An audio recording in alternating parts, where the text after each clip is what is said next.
হ্যাঁ এখন তো মামা দিয়ে আসে আজকে হিরো না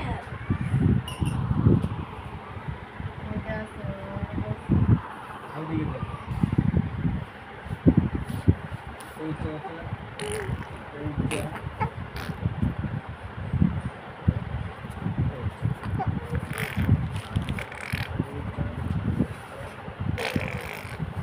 এখানে দুটো ত্রিভুজ আছে না এটা একটা ত্রিভুজ এটা একটা এই ত্রিভুজ দুটো মনে করো যে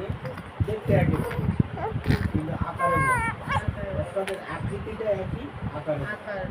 তাহলে এটার ক্ষেত্রে কি হবে কোণগুলি এটারও কোণ যত ডিগ্রি এটারও কোণ তত ডিগ্রি এই কোণ যত ডিগ্রি এই কোণ তত এই কোণ সমান এই কোণ এই কোণ যত ডিগ্রি এই কোণ তত এই কোণ যত ডিগ্রি এই কোণ তত এই কোণ যত ডিগ্রি এই কোণ তত কিন্তু এই যে লম্বা বাহুটা সমান এই বাহুটা সমান অর্থাৎ